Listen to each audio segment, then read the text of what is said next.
Muriel, 50 ans, ne jure que par les huiles essentielles et tous les soirs, c'est le même rituel. Là voilà. Ça y est. Donc voilà. Donc là. Alors la vente c'est un bonheur. Ça je mets dans mes armoires. Sur un petit support en bois par exemple, vous pouvez mettre dans vos chaussettes. À côté des chaussures, dans les plaques à chaussures qui sentent pas bon. Lavande, on peut le mettre partout, tout le temps. Alors là, je vais mettre quoi? 2 gouttes, ça suffit. Hop, 1 et 2. Voilà, et puis tout simplement, voilà, vous massez vos pieds. Hein. Les huiles essentielles sont connues pour leurs nombreuses vertus et sa Muriel l'a bien compris, elle en met partout. De la citronnelle dans son aspirateur pour assainir, du patchouli pour se parfumer, Puis un petit coup là, et même du pamplemousse dans ses gâteaux. Et voici son petit préféré. Je ne trouve plus mon bois de rose. Où es-tu, mon petit bois de rose? Ah, je crois que c'est lui. C'est pour faire. Ah, j'adore ce bois de rose. Pour faire quoi? Ça, c'est pour mettre dans mon bain.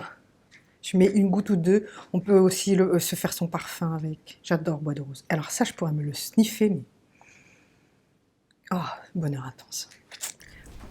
Allons-y. Mais si Muriel se permet de les utiliser au quotidien, c'est parce qu'elle connaît parfaitement les limites des huiles essentielles. Donc, je vous invite dans l'intimité de ma salle de bain.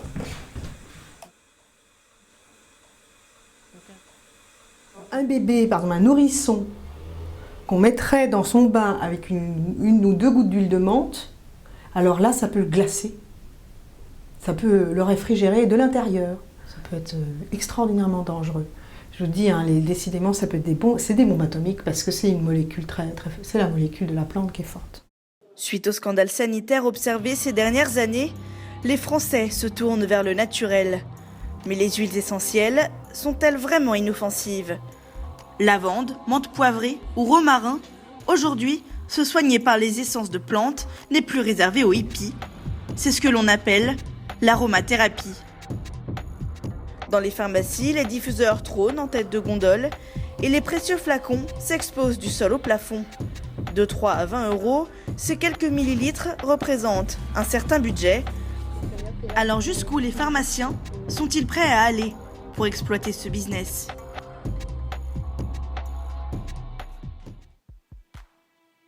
La fabrication de cet élixir nécessite une grande quantité de matières premières.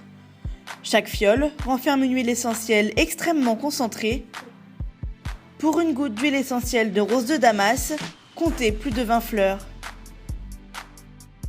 Pour une goutte d'huile essentielle de citron, il faut le zeste de 6 fruits.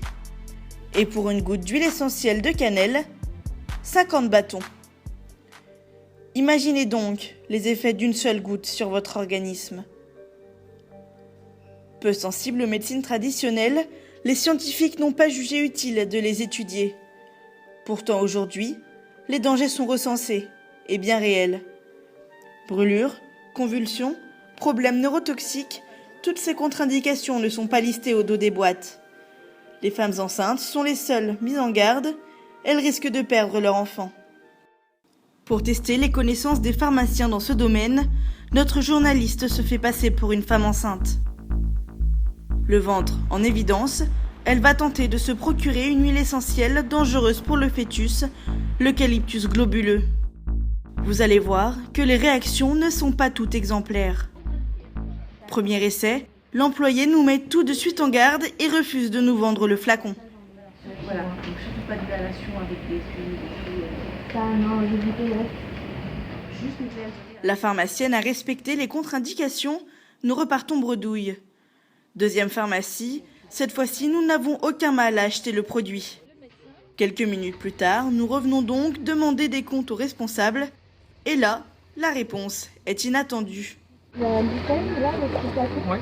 c'était interdit aux femmes enceintes et allaitantes. Alors, Et vous êtes enceinte ou allaitante? Ah oui, bah non, l'eucalyptus, non, on l'utilise pas dans ces cas-là. d'accord. Ça se dissout dans l'eau. Et comment ça se fait que... Non, c'est 1 gramme le matin et 1 gramme le soir.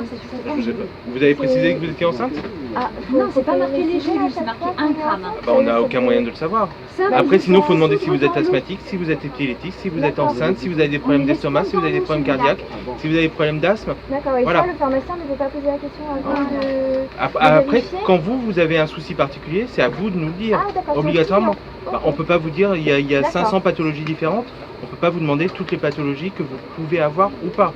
Selon lui, nous sommes en faute. Nous décidons alors de suivre ses conseils. Dernière escale dans une parapharmacie. Cette fois-ci, notre journaliste indique directement sa grossesse à l'employé et sa réaction est surprenante. Mais là, justement, je vois que c'est ne pas utiliser chez les femmes enceintes ou allaitantes. Mais là, moi, je suis enceinte, donc ça veut dire que je peux pas en prendre. Alors même Ça fait partie des précautions. Mais bon, après, voilà. Mais c'est vrai que pour les femmes enceintes, en général, sur tous les produits, vous verrez ça. Quoi. D'accord. Donc ça veut dire que là, si j'en mets juste une goutte, ça peut... C'est pas grave. Oui, C'est pas grave. Il n'y a pas de...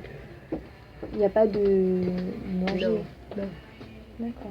La voyant réceptive, nous tentons d'ajouter à notre panier de l'huile essentielle de lavande aux propriétés abortives avérées. Ça veut dire que je peux prendre de l'eucalyptus ou même de la lavande pour déboucher... Bah, vous le faites en inhalation. En inhalation, oui. Oui, sinon Alors comment ça marche? Il y a des Parce que choses... comment ça- Sans scrupule, cette pharmacienne va jusqu'à nous mettre ce flacon dans les mains. Alors pourquoi les pharmaciens ne sont-ils pas plus attentifs au risque des huiles essentielles? Mais là, vous avez tout ce qu'il faut. Hein. Pour tenter de comprendre, nous nous sommes rendus dans une pharmacie parisienne. Après les bienfaits, nous évoquons les prix avec le pharmacien. Mais il n'a pas l'air très au courant. Du coup, ça représente à peu près quelle marge par rapport au prix du laboratoire? Alors ça, bonne question. Je ne sais pas à quel prix elle les touche la patronne, mais je pense que c'est une marge raisonnable, quoi. Je ne peux pas vous en dire plus.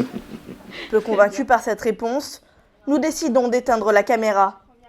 En caméra cachée, il semble mieux informé. Mais du coup, de vous à nous, les marges par rapport au... C'est à peu près du simple au double. Ah ouais? Ces produits-là. Ouais, c'est impressionnant. C'est pour ça que les ont pas pu... il faut payer le loyer, il faut payer le personnel, il faut payer l'électricité, il faut payer... Après, voilà. Cette pharmacie se permet donc 50% de bénéfices. Les laboratoires n'imposent aucune marge pour la revente d'huiles essentielles. Les pharmaciens sont donc libres de fixer leur prix, à la différence des médicaments délivrés sur ordonnance. Ici, par exemple, le flacon d'eucalyptus est vendu 5,30 €. La pharmacie gagne donc la moitié du prix de vente, soit 2,65 €. Certains ont bien flairé ce business.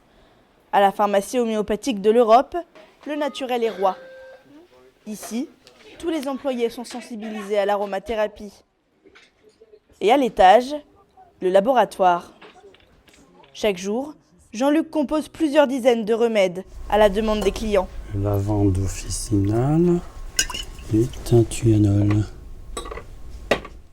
Ici, les préparations sont dosées, au millilitre près. Pourtant, il avoue à demi-mot qu'une fois vendu, le flacon échappe au contrôle des pharmaciens. Et vous qui manipulez souvent les huiles essentielles, même quotidiennement, vous ne pensez pas que c'est dangereux que les gens manipulent tout seuls? Bon, c'est vrai que c'est le problème quand c'est vraiment vulgarisé un petit peu dans tous les bouquins, c'est le risque. Pourtant, sur l'étiquette, on retrouve bien le prix. Mais il semble manquer une information importante. Sur toutes ces étiquettes-là, il n'y a pas écrit toutes les contre-indications qu'on peut retrouver sur une boîte? Non. Après, enfin, nous, toutes les essences qu'on vend sont en vente libre. Donc après, contre-indication, ça... Pas le temps de s'étendre sur le sujet. Jean-Luc s'empresse de faire disparaître le flacon. Voilà, donc après, ça se descend ici. Direction le comptoir. Ouais. Voilà, donc là, le client attend et ça va être délivré. Une fois encore, le dangereux remède se retrouvera dans les mains du client. Comme les autres, cette pharmacie n'échappe pas à l'appel du profit. L'aromathérapie est un business florissant. Les huiles essentielles ont de beaux jours devant elles. Pourtant, le business, ajouté à l'automédication, pourrait bien compromettre ce phénomène, goutte après goutte.